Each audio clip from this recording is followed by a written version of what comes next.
A very warm greetings to everyone present here. I am sure and I hope you all are as exciting as this topic.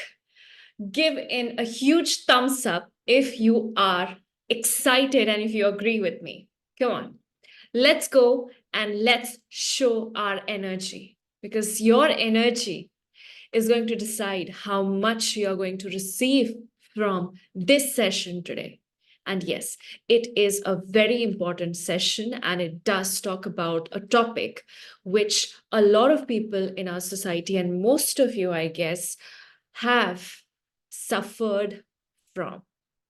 So type in a thumbs up or a yes to show your energy before we dive deep into the topic to unmask narcissism, to understand what does it mean to be a narcissist? What are the different traits and personalities of a narcissist? It could be anyone. It could be your boss. It could be your family member. It could be you as well. So let's show energy. All right. Yes, Shivani, Shweta. Yes, allow yourself to be completely present here. And before we begin today, I want to take one promise from you all. Today, allow yourself to sit here for your own sake. Here, we are going to learn some tools today. Here, we are going to also expand our awareness and knowledge about what it means to be with a narcissist, how does it feel to be with a narcissist, and many other things. So, this is one chance, an opportunity that you have chosen today for yourself. So I will ask you to allow yourself to be here throughout the session and let yourself take as much as you can. I hope you all can promise me that. Yes? If yes, just give it a thumbs up, because this is important. I do want your consent so that we can dig deep into the topic and we can also discover a lot of things about it. Yes. Sidhu, yes. Come on. Rekha, yes. I love your energy. All right. So we did go through the form and your different questions, your experiences, and what other things you have faced all your life.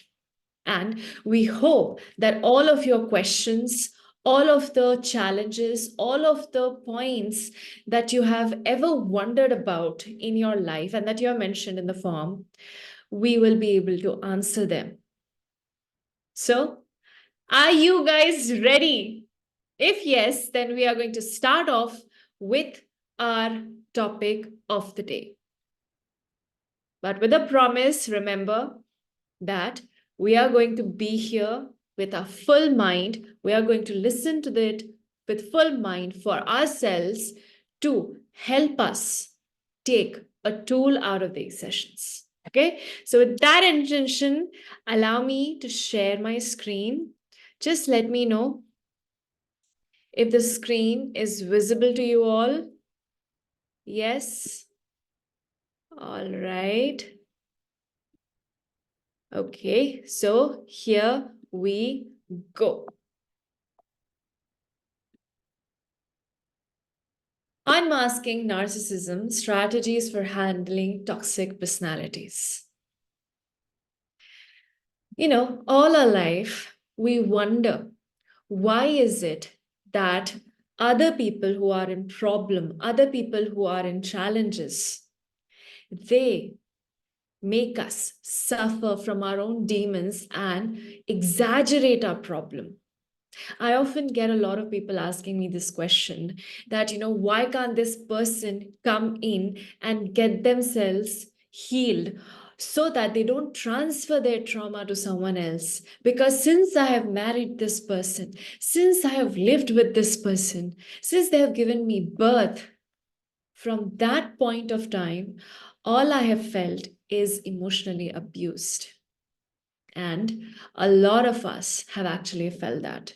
A narcissist could come into your life in the form of a boss, in the form of a relationship, in the form of a parent, in the form of your relatives, in the form of just someone you meet for a temporary phase of your life.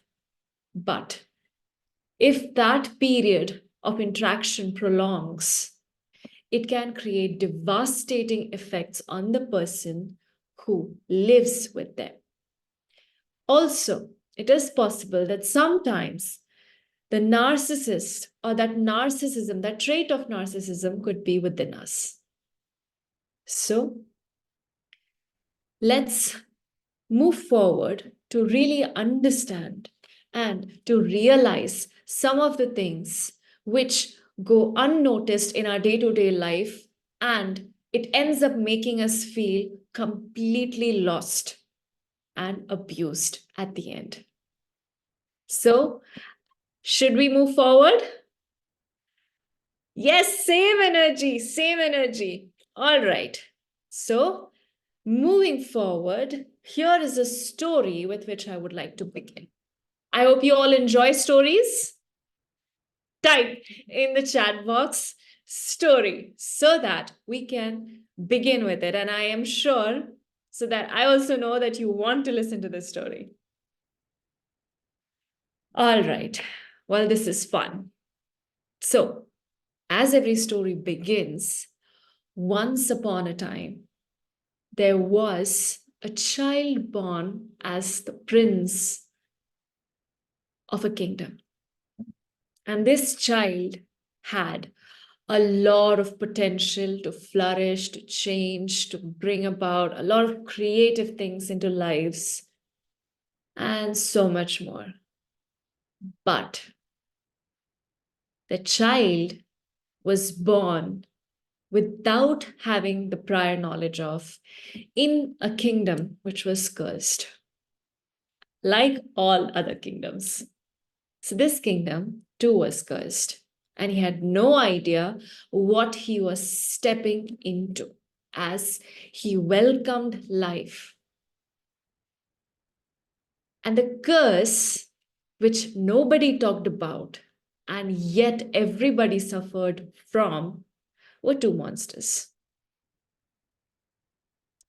These two monsters were in the habit of taking full control of the king, of the next heir, and they used to abuse that. Years went by into the same thing. And on behalf of that small child, these two monsters ruled the kingdom. It happened again for a very long period of time. And the child was never even aware of these monsters. But he suffered at the hands of them. And this was the mystery that stayed within the kingdom, and yet no one was aware of. And since no one was aware of it, no one ever tried to do anything about it. For years, this continued. For generations, this has been the situation. And yet, no one stood up. The child grew up in time, and now, as a king, he too picked up the traits of the monsters under whose influence he grew up. He also threatened and terrorized everyone around him. He blamed everyone. He never took responsibility of anything. And he felt that he had this title of a king, and no one should question him. No one even dared to question him. Such was the terror of the place. This continued again for a very long period of time without anybody realizing it, until a stranger visited that kingdom. The stranger was a female. And in that kingdom, it was felt that the females should not be listened to. So the king obviously would not listen to anyone, but he did not like the entry of the stranger. Though feeling that, he's the one, he did not even bother considering anything about the stranger. He just let it be. One day, when the king was attending everyone in his court, the stranger walked to the front of the crowd, looked up to the king, and challenged him. The stranger, the woman, challenged the king to look at his own flaws, for they were many. This enraged the king, and he ordered his men to bring in a victim, a prisoner who had created a lot of chaos in the kingdom. All the rage that the king felt because of this woman who had challenged him, he started hitting and beating the prisoner, putting all of his rage onto the prisoner. Now, what was it that the woman had challenged the king with? The woman had challenged the king, as said earlier, to look at his own flaws. But the king felt that he was perfect. And he wanted to show that, see, I am perfect, I'm whole, and I'm complete. And I am the one protecting this entire kingdom. So I have the rights to punish and to show people their right place. So as a warning, he called upon the prisoner and started to beat and hit the hell out of him. That day, everyone was quiet, scared of ever trying to stand up to the king and to his cruelties. For some reason, they also started to be scared of the woman. They felt that, what is she doing? What is she trying to do? She's going to get us all killed. And so they sided all against her. In that moment, when the king was asserting his power and his control over everyone, he felt that no one can defeat him and he's unbeatable, unstoppable.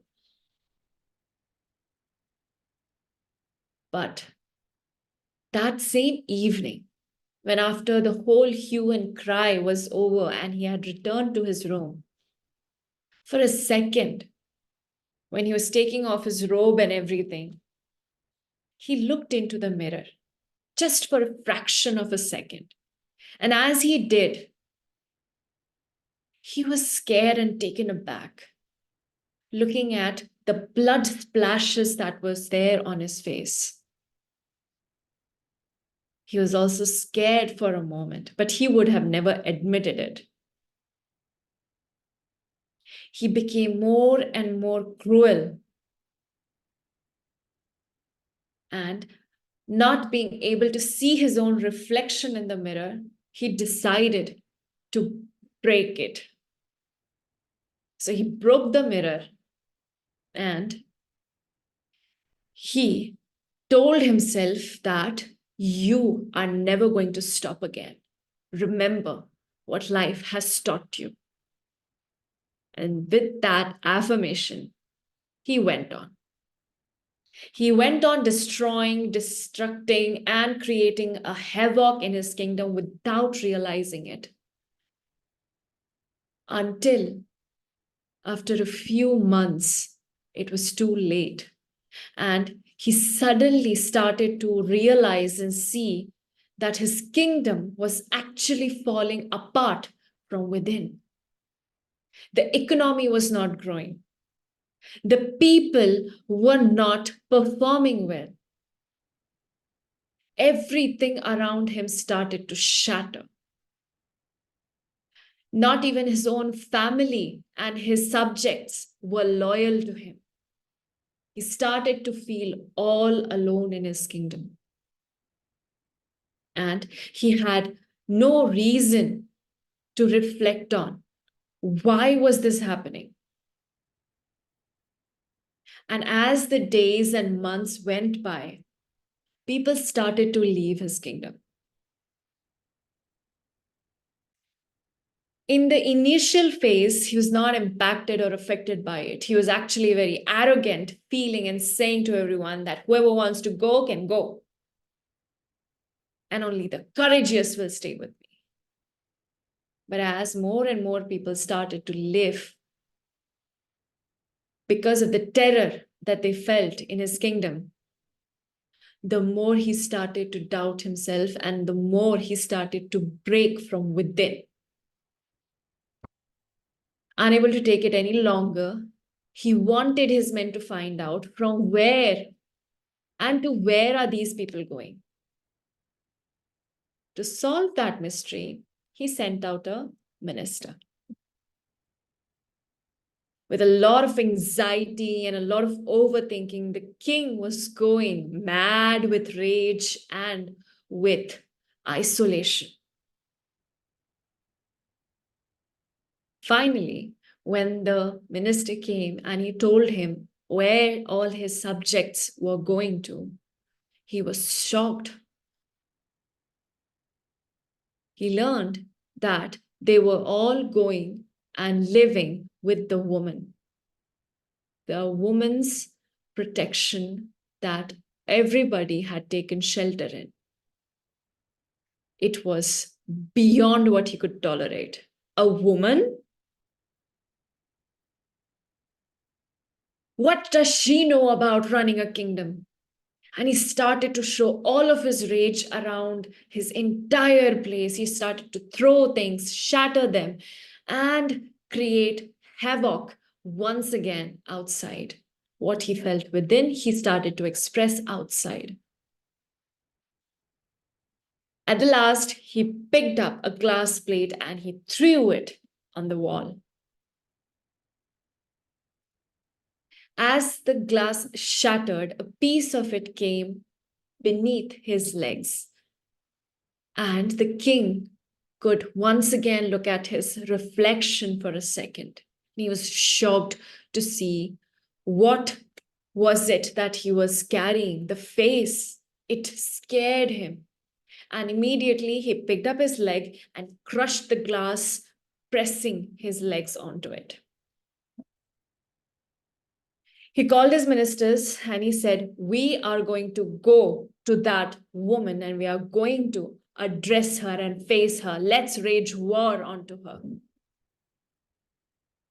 The minister said, King, let's have a talk first. And for some reason, the king listened and he decided to go and have a talk with her. Once he reached there, it was obvious that the king will not bow down. But gradually, he decided to bow down because he was left all alone. So,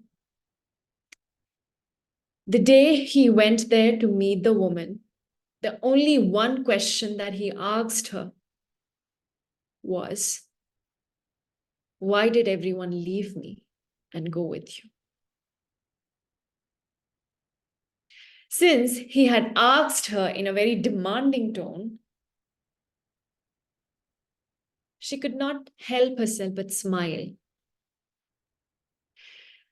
When the king had actually entered the space, the woman was sitting with everyone around her and they were having a talk a peaceful talk, which the king could not survive to witness. He wanted that same loyalty and the same love connection that the people showed her. But he was too horrified and too scared of saying it. The woman could feel what the king was going through. And when he asked the same question, why did everyone leave me and go with you?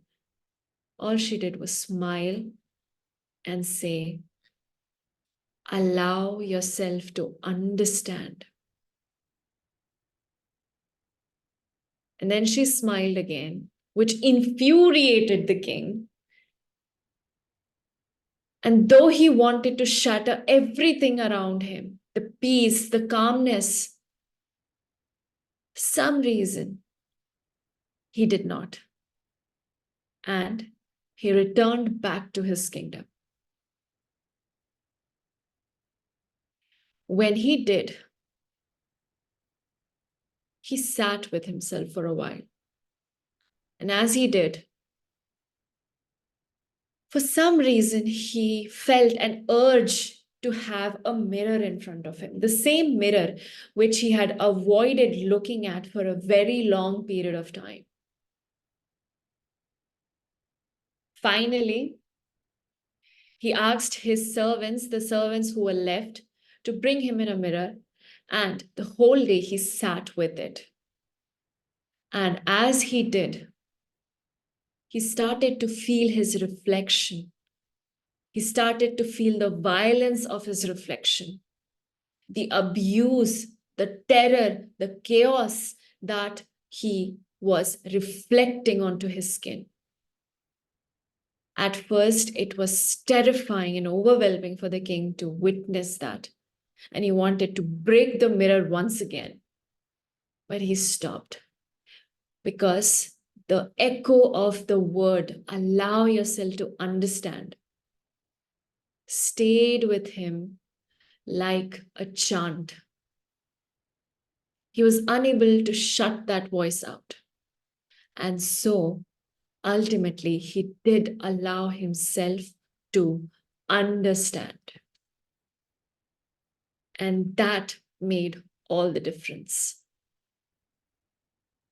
Because that helped him understand why he was behaving the way he was, why the people left him, why was he feeling so isolated and alone, why all the questions that he had, all the whys that he had started to receive their answers. And that was the new beginning of a new reign for the king.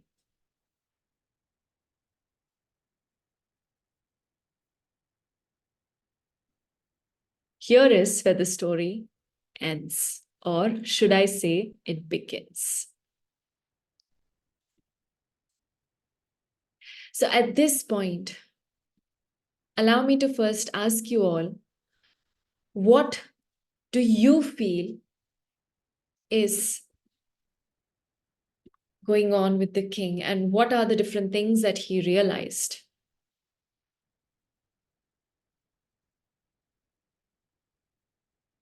Everyone was lost in this story.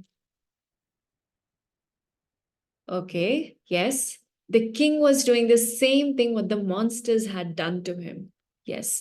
And in that, he was becoming a monster. Awesome. Awesome, Shreya. What else? What else?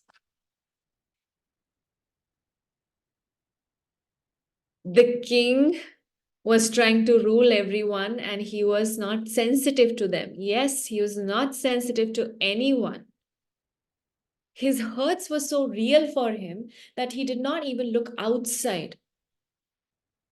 He wanted to just express himself. He was self-engrossed. He was not looking at anyone. For him, it was all about him, all about what he was feeling, what he wanted to do, what he wanted to experience. And there was no space for what others wanted to say, feel, or experience. We often have those feelings within us, and sometimes we also see people around us do that, don't we? Yes. Some people are starting to understand. All right. So,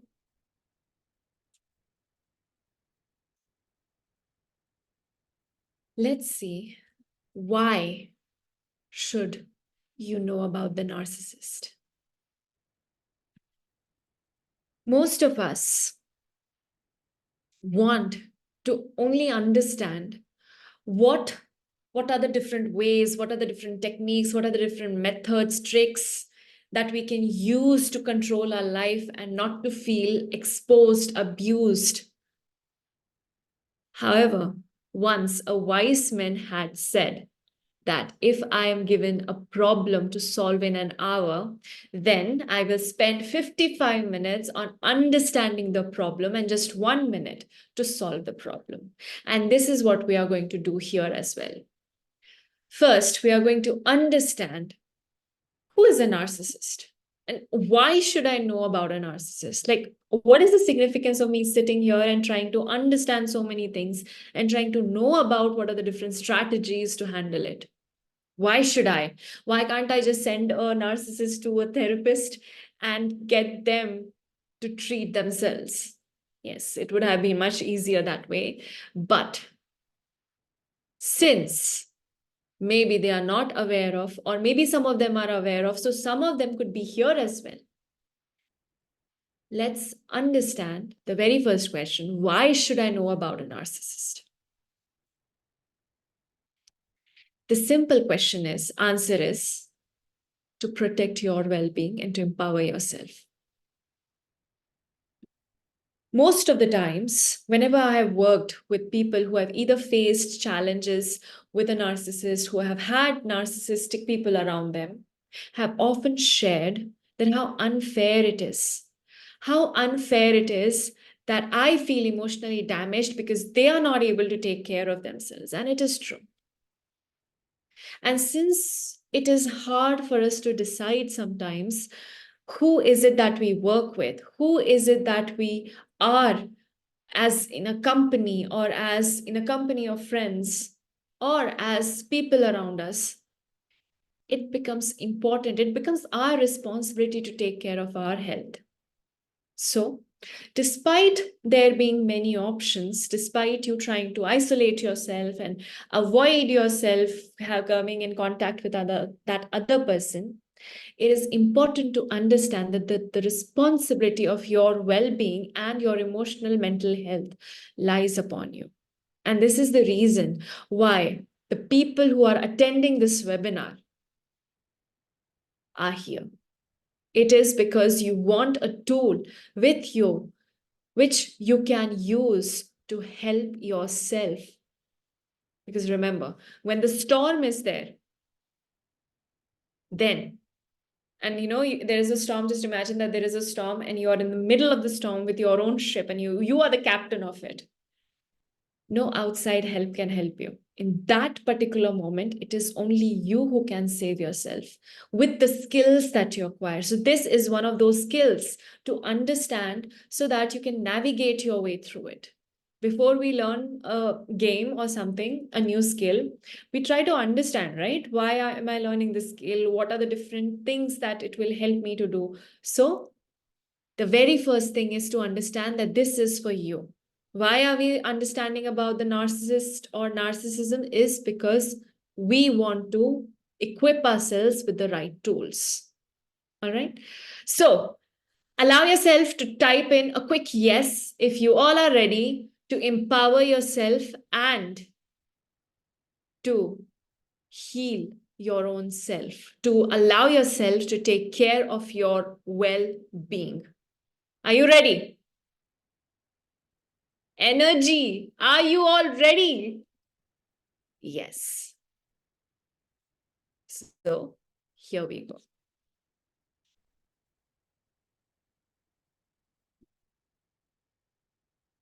All right. So let's understand who is a narcissist.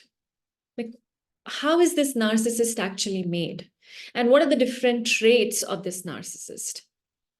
Now, the very first thing that you should understand is that narcissists are people just like you and me. When they were born, as a small child born, they were just like you and me. They were no different. But because of some of the circumstances around them, socioeconomic, political circumstances, familial circumstances, how the parents treated them, how their own relatives treated them, how their school treated them, the teachers, the school, the friends, everyone, the entire society treated them, and how they took that criticism, that blame, that abuse onto themselves. All of these factors make the person who we are as an adult. Okay. And narcissists are no different. The narcissists, because of their prior data, are somewhat, they feel a lot of low self-esteem within them. So just for a second, allow me to help you visualize this. So here is a brain. Here is an input of information, past information. Everything is going into a child's head. Now, this is a database which is being created. Our mind is like a database where all the recordings of experiences, memories, the way we felt, the way things were done to us, all of it is recorded here. All the past memories, everything is coming in here. Now, this is the mind which is going to process the idea, the thoughts, the experiences, and anything, any threat which comes from outside. This mind is going to process that new thought based on whatever thoughts are here. For example, if suppose someone has been treated very badly all their life, they have been humiliated over and over again and have been called stupid, stupid, stupid all their life, then this database will have thoughts around stupid. Okay, someone called me stupid. Now I have different thoughts here. They are processing stupid. Stupid means insult. Okay, now this person insulted me. So out of this small interpretation, there will be thoughts, there will be action. The person might feel that I should go and slap the person, or I should go and stand up for myself. How could they say this to me? Now, with that choice, with that decision, the person goes up to it and they fight. Now, once this person fights, there will be consequences of this action also. It is possible that someone called me stupid. I felt it that it is an insult. I went out there, I had a lot of fight with them. And then what happened? My relationship with that person paid the cost of it. Right? Now, once that cost is paid, I come back to once again analyzing my actions, their behavior, and the consequences, ultimately feeling that, you know what? Nobody cares for me. Nobody likes me. People are so irritating. Everyone backbites. And along with the data that I've already acquired in my mind, there is a new interpretation from this new experience which gets added to it. And the evidence becomes more stronger. And this is how we create our entire life. I usually say this, that often we adapt ourselves to the negative environment around us rather than evolving. We have a habit of adapting. Like this person, stupid, this word was like a trigger, and this word felt like I am being insulted. So the person adapted to it by acquiring certain coping mechanisms that, okay, if I am being insulted, I'm going to have a fight with the other person. I'm going to stand for myself. And in that defense, in that arrogance, the person just ended up losing a relationship. This happens with all of us. This is how triggers work. This is how we behave. So now, in the database of a narcissist, suppose this is the same database of a narcissist. And we are going to know more about it in the slides, upcoming slides. But for this time, this is the database. And this database of a narcissist is filled with endless examples that make them feel low self-esteem all of their life. So everything that is stored in the mind of a narcissist, all that is there is low self-esteem. And let's see what are the different defenses that this narcissist builds up, adapts to over a period of time to secure their ego. Because once their ego has been hurt, never again. Just like the king, you know, if you threaten or challenge the king will end up showing you more aggression and more violence. Just like that, our database, that ego, once it has been hurt, it is going to come up with full force, full aggression to make sure that the ego is never hurt, right? So let's go into it to understand what are the different defenses that a narcissist takes up. So again, a narcissist having a database which is full of low self-esteem. All right. So imagine a narcissist. Now, a narcissist with a lot of low self-esteem. What are the defenses that they take up? They usually go with grandiosity. So if someone has felt a lot of low self-esteem all their life, they will create an alter ego and another ego, which will be grandiose in nature. You know, this ego, this protection, this shield, this defense which will come up will be that of grandiosity. Okay, so imagine the same king story, okay, related with that. The king was abused all his life. The king was mistreated by the two monsters, two powerful monsters. So what the king did, when it was the time for the king was like the grandiose and the self-entitled one. King, grand and self-entitled. Now, when someone is grandiose, if someone else is better than them, or if someone else challenges them, what will they feel? If someone feels that they are the king of the place, and if you challenge them, or if someone else is better than them, what will they feel? Exactly. They will feel envy, they will feel jealousy. They will not be able to handle difficult emotions. And they will be constantly preoccupied with status and image. And a narcissist is someone who does it. You will see that a narcissist has that sense of grandiosity and that sense of self-entitlement. And in that, they are jealous, they are envious, they take revenge, they are very bad at handling emotions, and they are constantly preoccupied with status and image, that my image should be perfect in front of the society. And the image that they usually show out there in the world is that of that, you know what, I am flawless, I am whole, I'm perfect, I'm complete. There is nothing wrong with me. But what is wrong with actually being perfect is that you do not allow yourself space to grow.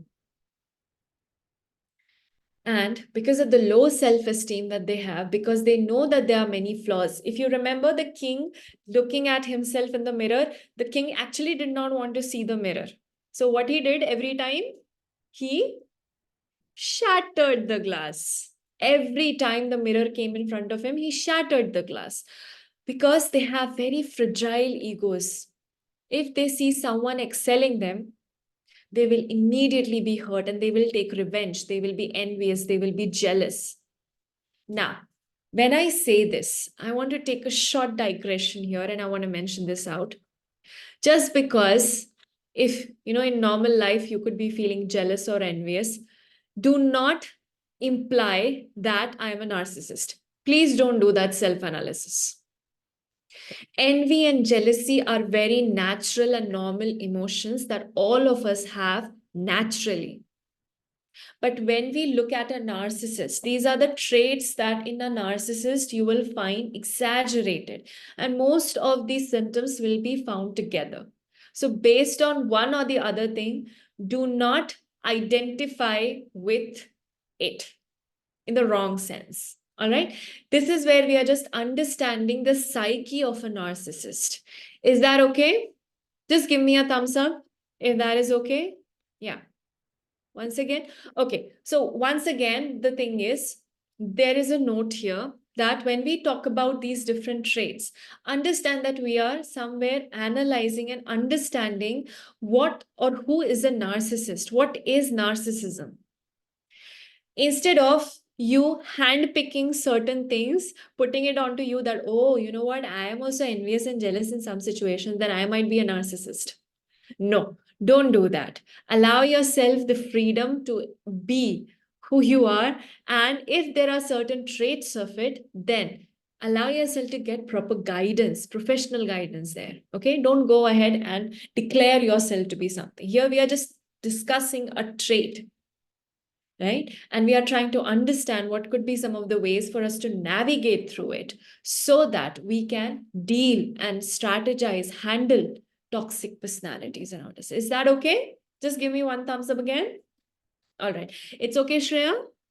Okay. All right. So moving ahead, feel a narcissist is actually a king who has been abused. The same story, right? A king who has been abused, who feels that he's, grand and nothing can be his flaw. He's perfect, he's whole, and there is nothing, no space of improvement. And whenever there is an opportunity that comes up, he shatters it, right? And that is how a narcissist also looks like. Now, when we talk about grandiosity, these are some of the traits that you will find. The second is entitlement. In entitlement, so, imagine this. A king who is entitled, self-entitled. Okay, I've given myself the position of being the highest order. What will I do? Do you think I'll care for other people? Like, I have everything. Like, I'm on the top. I'm arrogant. I'll be arrogant, self-controlling, manipulative. Yes. And since I have declared myself to be the all in all, I will not respect anybody's boundaries. And in that space, I will also end up violating others. And this is what a narcissist looks like on the out front. So maybe here, perhaps you can take a chance for yourself and try to understand all of these. Let yourself see if there are some similar traits that you find even in the people around you. Do you find similar traits in the people around you? Now, it is possible some of them could match, some of them could not match. So let's keep an open mind and let's just try to understand a toxic personality, which is a narcissist. Okay? Instead of us labeling them, let's just understand this entire scenario. And as we progress, I'll further help you how and what actually matters. Here we are just trying to understand one single perspective from the space of a narcissist. Okay, so this is how a narcissist looks like on the outer front. They have extremely low self-esteem, and to protect that, there are two defenses which comes up, that is grandiosity and self-entitlement. They declare themselves to be the all in all, to be the king, okay, or the queen. And in that grandiosity, it is difficult for them to understand and navigate through their own emotions. They are usually preoccupied with status and image. So you will often find the narcissist to be nice in front of others. If again you can connect with this, you will find that the narcissistic people that you feel are there around you will often be nice to you in front of your family or in front of your friends. And your friends and family will often say that, oh my God, she's such a good person, or oh my God, he's such a good husband. But in your life, in your personal life, you will find that there are so many challenges, and this person is completely opposite to what these other people say. And it will be actually difficult for you to prove that this person, what you think that this person is actually not. Right? And this is because narcissists are usually preoccupied with status and with image. They don't want to let go of that grandiosity, because if that is broken, then their entire fake kingdom that they have built up in their mind will fall apart. And it will be hard for them to survive. Because again, I'll repeat this, grandiosity and self-entitlement for a narcissist is actually a defense mechanism where they are trying to protect their ego, which has been hurt all their childhood. Right? So this is how a narcissist looks and feels like. Now, if suppose there is a king who is self-entitled, grandiose, there is no empathy, there's arrogance, there's manipulation, no respect of boundary or space, what do you think will be their relationship status? And how will their relationship be? Because most of your questions were around this. Maybe I have a spouse who is a narcissist, and how do I deal with them? I have a boss who is a narcissist. How do I deal with them? They're so toxic and they are never letting me be me. And I have felt my self-image to be broken over a period of time. So if a person is all of this, grandiose, self-entitled, extremely jealous, unable to handle their emotions, preoccupied with status and image, to show the world, to put on the masks that are there. This grandiosity and entitlement is just like a mask put on their face. And if that is so, how would their relationship be? Let's guess. How do you think their relationship would be? With their self and with others. Do you think it would be nice? It would be healthy? It would be genuine? It would be, something which is very connecting and which is very intimate? It would be abusive. Yes. It would be abusive. It would be damaging. Yes, it would be damaging. They will not take responsibility for anything. Yes, they will not take responsibility for anything. And that is one of the points. If, again, allow yourself to imagine the king, a king who is not in his own mind. That king will do everything and will consider that everything is for him rather than he being there for his crowd. So if that is the mindset, then there would be actually lack of accountability. And narcissists have this lack of accountability. They are not accountable for anything. And they are perfectionist. They push themselves to be perfectionists because of that criteria that they have built up in their mind to be perfect. Right? And instead of them trying to do it, they will automatically, self-entitled, be a perfectionist. That, I like things perfect. Because they don't want any flaws with it. Because if there would be a flaw, then their feeling of being perfect will be shattered. You see how it is connecting? If suppose I have this fear that if my flaws will be out there in the world, then I'll be vulnerable. And I can't be vulnerable because I have a very low self-esteem. And since I have a very low esteem, I have this high motivation to be perfect out there in the world. So what will I do for it? I'll try to put up a mask of perfection, of grandiosity, and of complete self-entitlement. That, what? I am the owner of everything. I own everything, even relationships. So if I'm owning relationships, then will I use them as connections, as bond, or will I boss them around? Will I abuse them? Will I be sensitive to them, or will I be completely desensitized to their needs and be a desensitized person instead of being empathetic? What will I be? Allow yourself to answer in the chat box. What will I be?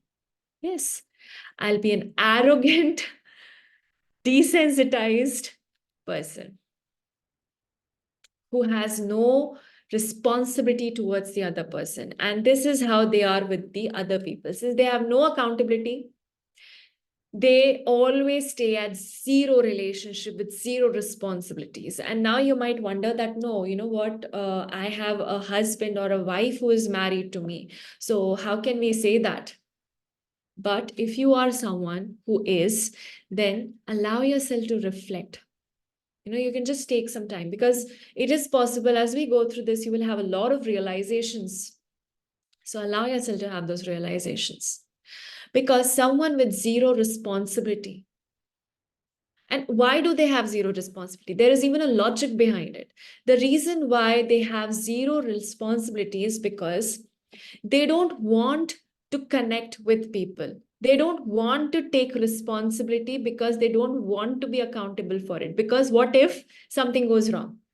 Because if something goes wrong, then they will be blamed, and they can't be blamed because they are perfect. So they will remain at zero responsibility, which could also be a reason for some people being a procrastinator.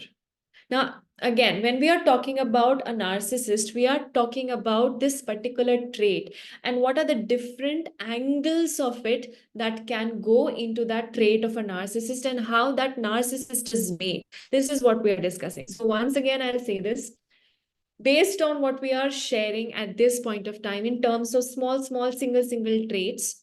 Don't self-analyze. Allow yourself to understand that here is a character that we are talking about, a character who has a toxic personality, to which once we understand, we'll be able to have proper resources with, right?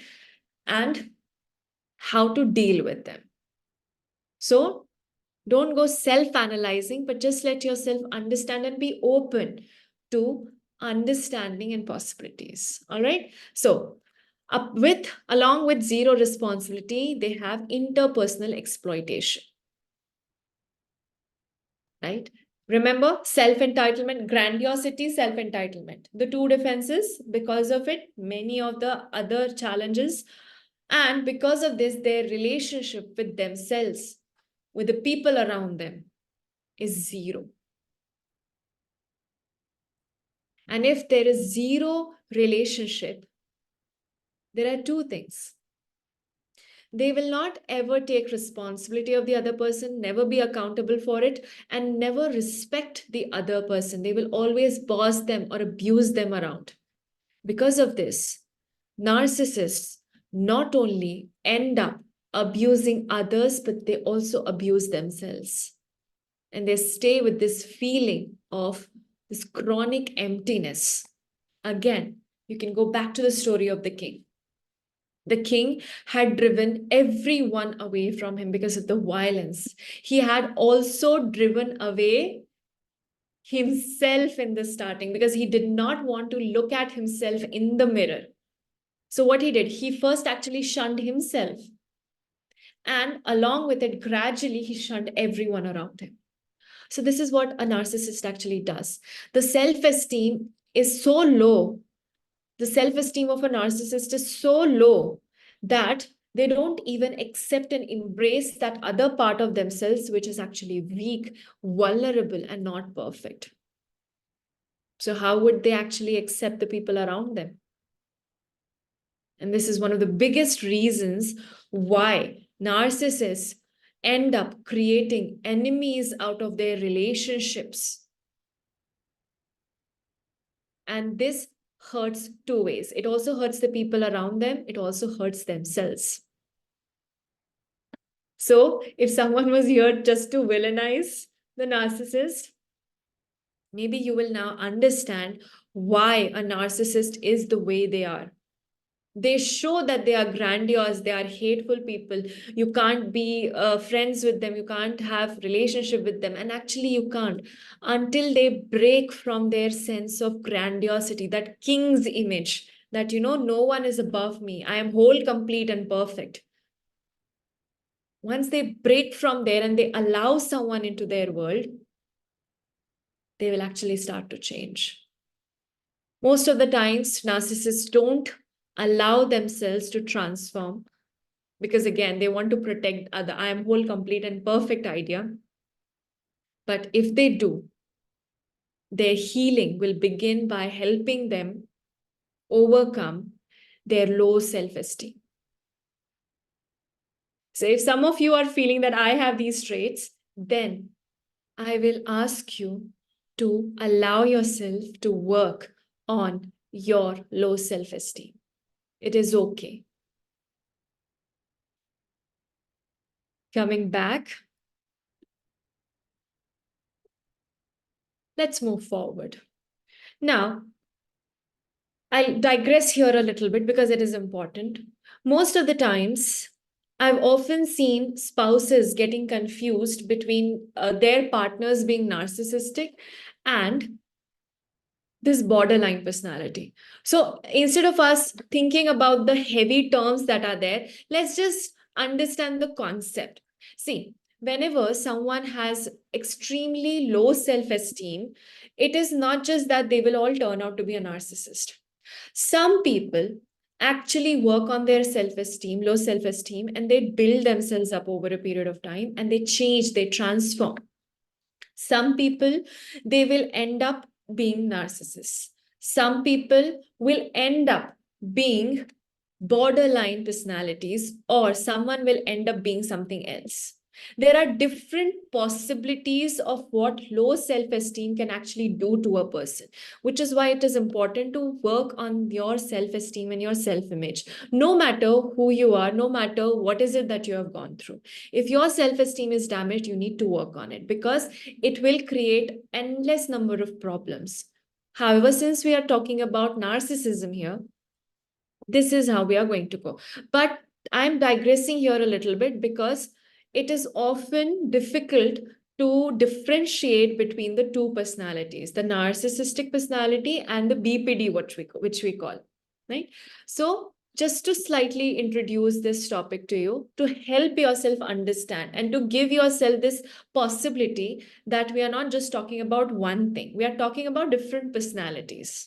All right. So this personality is another trait which is also coming from low self-esteem, and it also gives a sense of this chronic feeling of emptiness within. But the difference between the two is our self-esteem. Narcissism comes from grandiosity and self-entitlement, whereas borderline, where people, they end up feeling themselves to be victims, right? So when they are a victim, they will feel insecure and they will have a lot of emotional dysregulation, like they will feel emotionally moody, upset, there will be a lot of mood swings, and which is where they will often have vulnerability to. So if you see, narcissists also undergo vulnerability, but to hide their vulnerability, what do?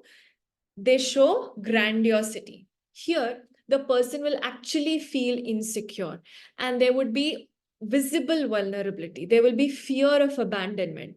And this is how these people manipulate. So, this set of people, they will manipulate, they end up manipulating. Now, this is not conscious. Understand that whenever a person is hurt or traumatized, it is not their conscious intention to do so. It is something which they feel, which they are helpless to address on their own, and they end up behaving in an abusive way to others. This is what we call as transferring our trauma to someone else. If suppose I'm not able to handle my emotions, I'll pass it on to the next person. I'll unnecessarily create a cycle of it. Right? So when we talk about certain traits, certain personalities, it is not that they are doing it on purpose. Basically, this is what they have adapted themselves to cope with their own low self-esteem. Now, different people will adapt differently. So here we are just talking about traits. Coming back, so this is how this personality will look like. They will be insecure. They will play this constant role of a victim, always crying, always vulnerable, always scared. But in times, sometimes you will find them to be very courageous. And then you will start doubting that, what is wrong with them? Sometimes they are very energetic. Sometimes they are very moody. Sometimes they are vulnerable. Sometimes they show extreme courage. So they often oscillate between two sets of extreme emotions. And this is why they have this emotional dysregulation. They are not able to identify themselves correctly. So their identity is disturbed. In the case of a narcissist, it will be the identity of a king, of that self-entitlement, grandiosity. Here it will be actually disturbed. There will be confusion with respect to identity. Like, who am I supposed to be? What am I supposed to be? There is a paranoid dissociation. Sometimes people with this trait will often feel a lot of fear within them. Like, I'll be abandoned. They will be constantly nervy, chattery. They have a lot of nervous breakdown. They will be always scared that something bad is going to happen to them. And this is the type of a personality in either of the cases. Now, many times people do not analyze it properly, but this is how it usually is. So, you might have seen two types of people around you. Usually, the symptoms of this are usually, not always, but usually have a tendency to be in females, right? And sometimes the females might have the characteristic of a narcissist as well. Along with it, there would be a BPD, right? So the point is here we are talking about two personalities which come out of extreme feeling of this low self-esteem. Because of this low self-esteem, the problems that they create around them. Yeah? Just give me a thumbs up if it is, and if you're able to go along with me so far. Here we are talking about the toxic personalities, some of the toxic personalities around us. Narcissism being the focus of it. And along with it, some of the side things which connect, or when compared with narcissism, comes out to be almost similar in terms of symptoms. Yeah. But these are the ways. Now, coming back to that grandiosity where I'm whole, complete, and perfect. Now, here I would again like to digress a little, and I would like to mention that in our society at this point of time, there is this trend of often using this as an affirmation that I'm whole, complete, and perfect, which is a good thing, right? And to just slightly differentiate the meaning of it, let's say that I'm whole, complete, and perfect. Why do we say this? Any guesses? Why do we say this, that I'm whole, complete, and perfect? Yes. Yes. See, when we say I'm whole, complete, and perfect, it is about the present moment. That in this moment, till wherever that I have succeeded, I am whole, complete, and perfect in this moment. But this does not mean that in the next moment, I don't need to push my game up. I don't need to evolve. I need to evolve. But in every single moment that is passing by, I'm whole, complete, and perfect. Every milestone that is there, I'm whole, complete, and perfect. And this includes me being work in progress. When you use this affirmation from this perspective, you're actually opening up space for yourself to evolve rather than you being stuck and you adapting to the already present environment. You're opening yourself up to possibilities. However, when narcissists are coming in contact with this particular statement, it becomes a dead end for them. Like, you know what? I'm whole, complete, and perfect, so I don't have to do anything. This is the mindset or the attitude of a narcissist. So this is a difference, created between the two types of personality, right? Again, if you have any questions, please keep them and we are going to answer it at the end. All right. So moving forward, because narcissists usually carry this thought within them that, there is nothing that which is more needed by me or for me. They do not allow themselves that space to grow. They do not go under self-growth. They might do it in competition. They might compete with someone and say, okay, he or she is doing it, I'll also do it. I'm better than it. But they will not do it for themselves. This is why I said, whenever you do something, when you're attending something, when you're purchasing something, when you're investing in something, do it for yourself. And this is the reason, because the narcissists have this self-entitled and grandiose mindset, it is difficult to bring them into a session, because coming into a session would be accepting that something is wrong with me. And if you remember, they do not allow faults within themselves. For them, it is not okay to be vulnerable. They can't. So again, if you're a narcissist listening to this, if you feel that you have these traits, understand and let yourself realize that it is something for your own good to change. And if you're someone who has been living with a narcissist, then you need to understand that this is what is going on inside the head of a narcissist. So no matter what you do, if they are not ready to accept change, if they are not ready to transform, change, or accept their flaws and mistakes, you won't be able to make them accept that. So, what to do next? It is absolutely unfair. I've often heard people come into the sessions and say, Meenakshi, this is not fair. Okay, these people who have caused this problem, they should be in the sessions. And because of them, we are in the sessions. And it is true. Most of the times, people who are more aware of themselves, who are more caring towards themselves, they are the ones who actually end up coming into the sessions. And it definitely feels unfair. But then again, for whom are you doing it? You're doing it for yourself, right? Then allow yourself to do it for yourself. So here comes our next very important question of the day, which a lot of you have expressed out into the forms. Are you stuck with a narcissist? Some people have already started to say yes. If yes, again, allow me to further decode how things take place. So on the left side, you will see that there is this narcissist behavior. We have talked about it. We have talked about relationship, grandiosity, and self-entitlement, right? This is the different traits that a narcissist has. Now, because of these traits, on the right side, you will find what are the consequences of this behaviors in these categories on others. Now, since in a relationship, a narcissist has zero responsibility, they usually are exploitative in nature.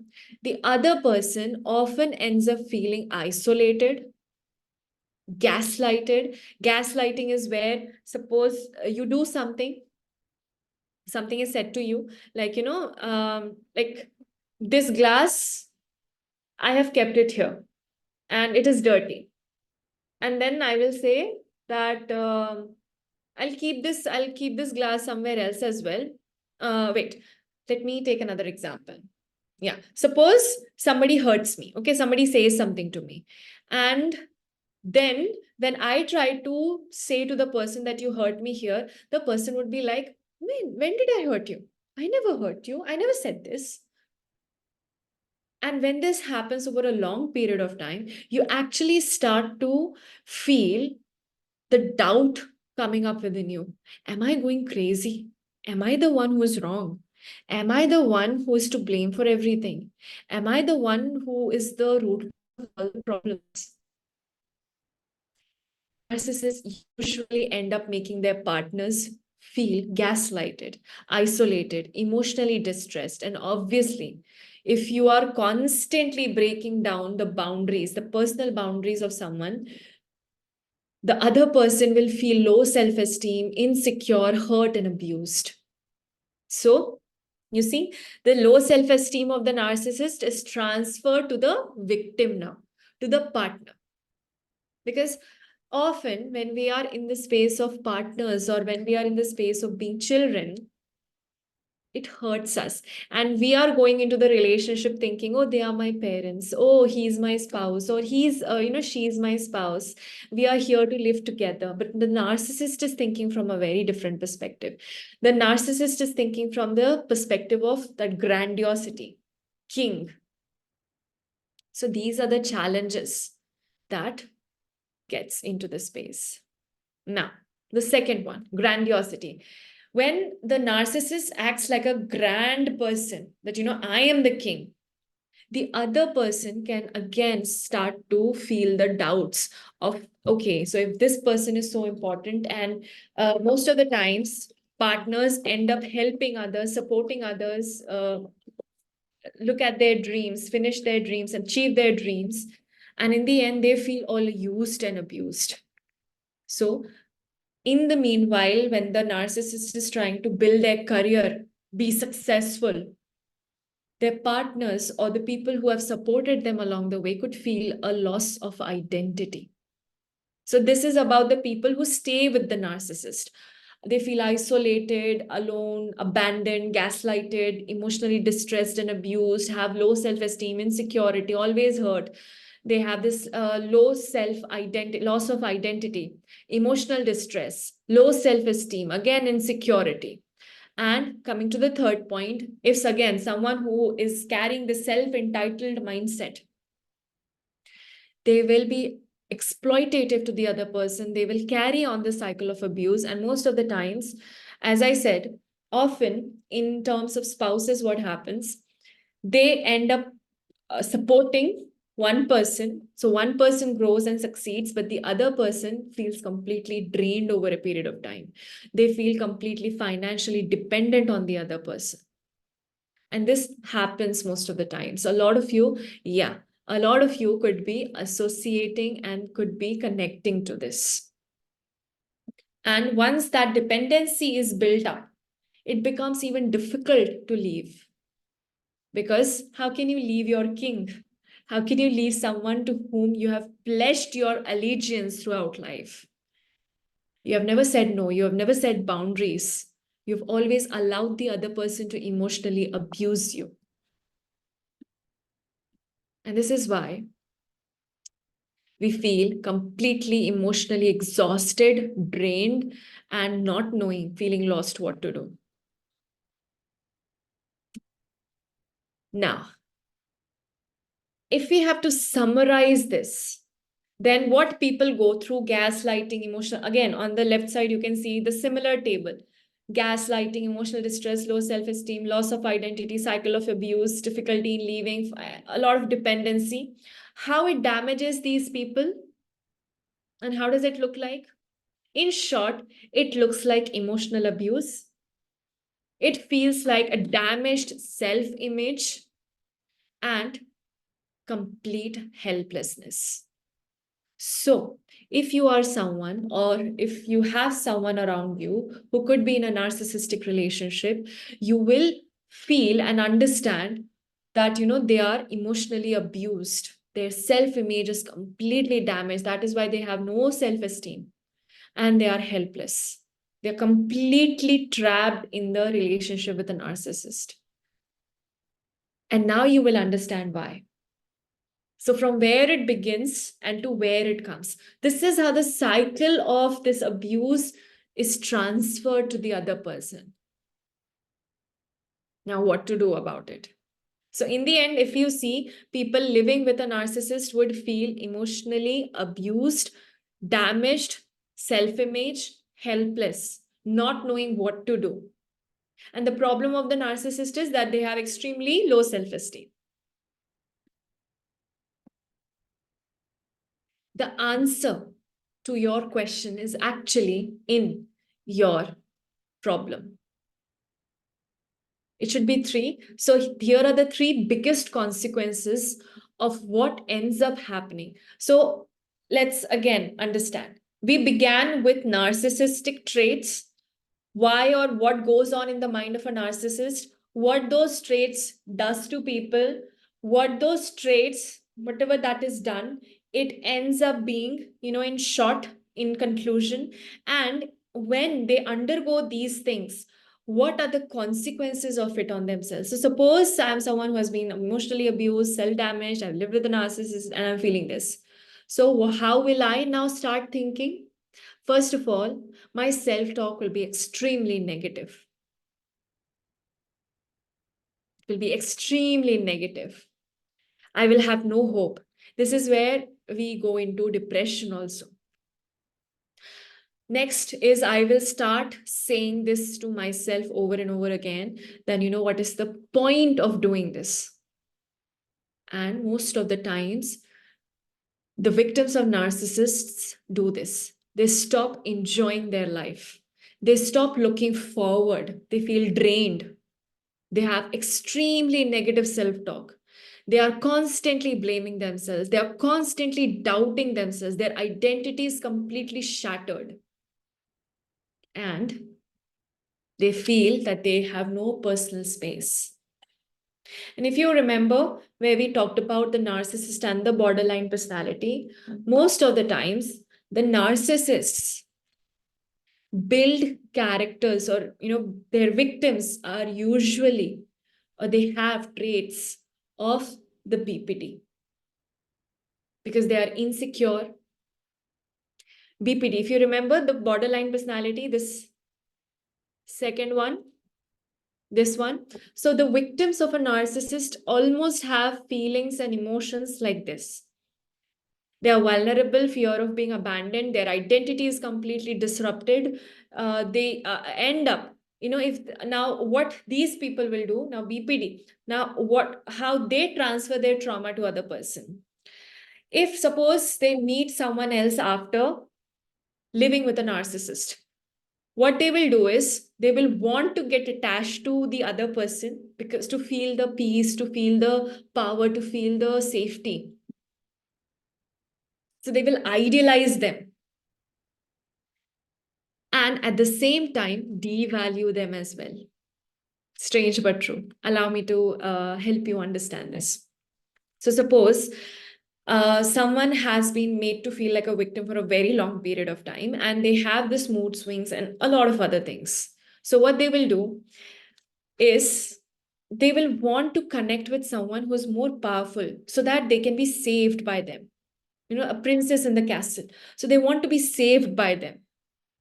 However, they would want to connect with them, they would want to live with them, but again, because of their extreme low self-esteem, they will try to break the self-esteem of the other person by blaming them, shouting at them, screaming at them, being paranoid with them, throwing things, stuffs at them, throwing blames at them, trying to micromanage them, and so on and so forth.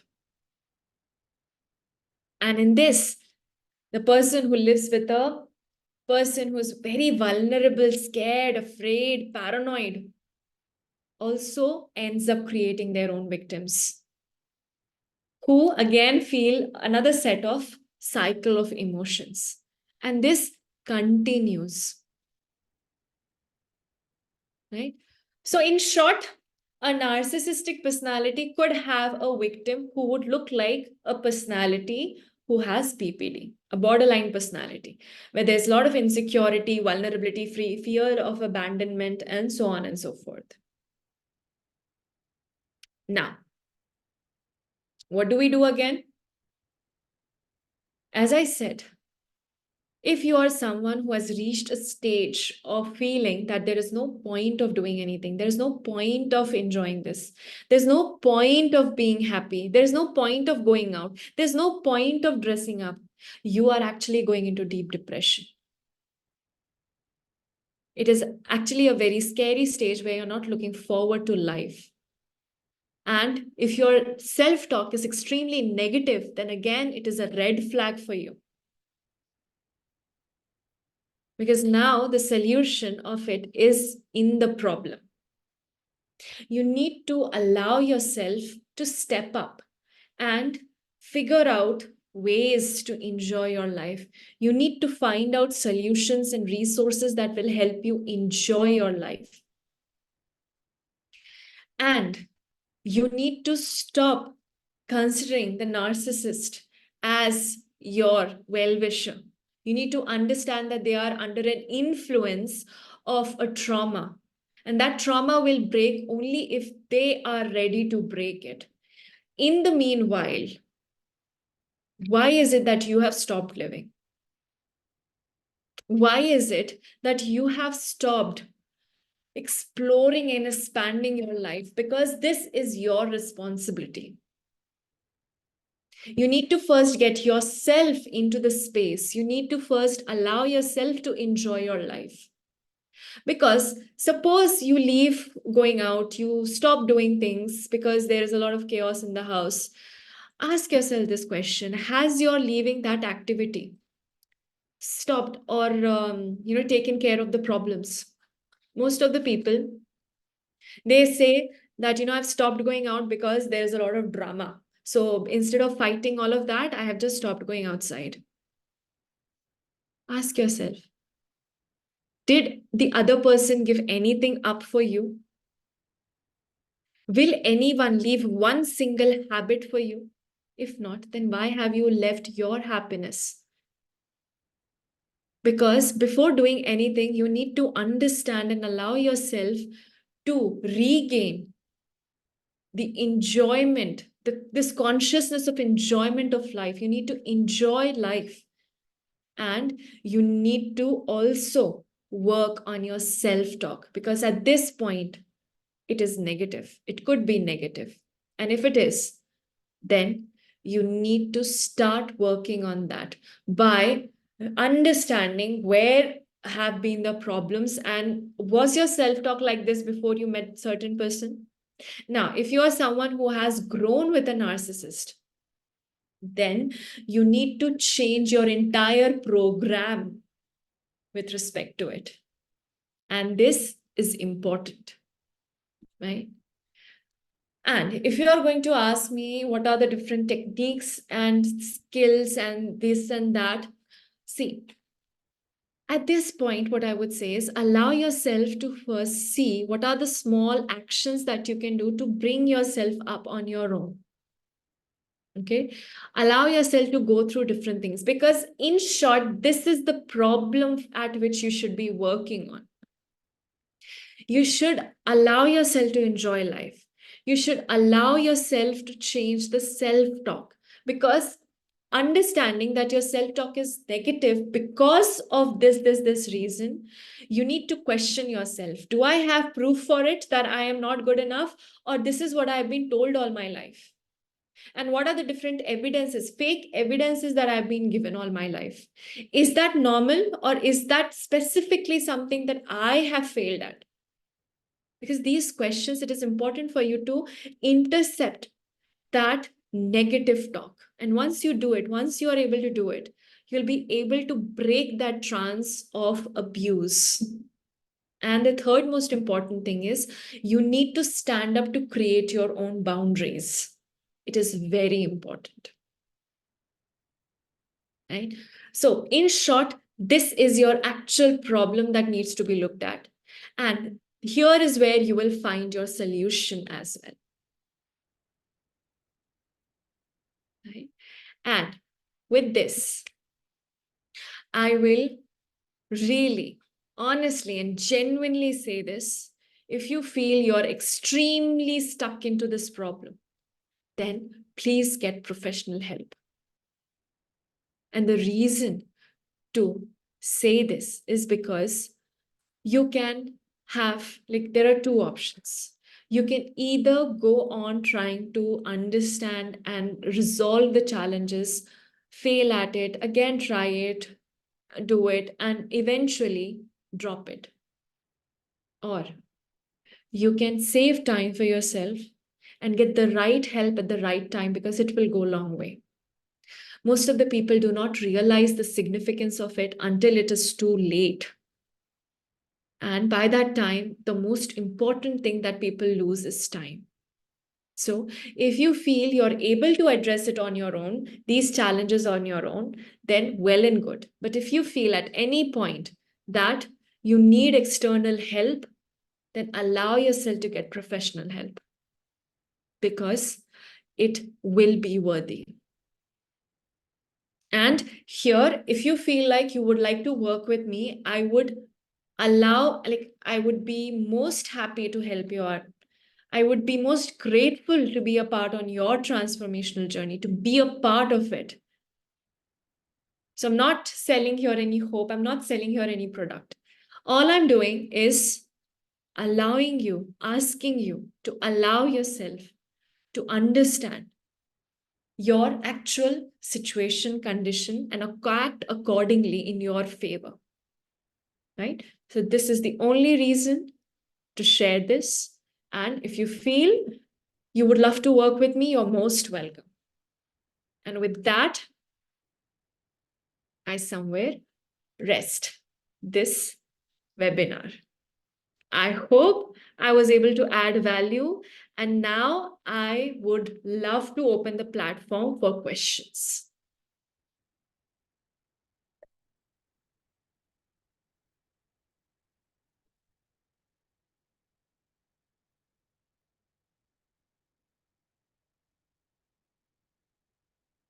Everyone is just thinking right now. Right. So let me stop the video for a while, sharing the screen for a while, and let me ask you all, what are your different thoughts, your feelings, your realizations as well at this point of time?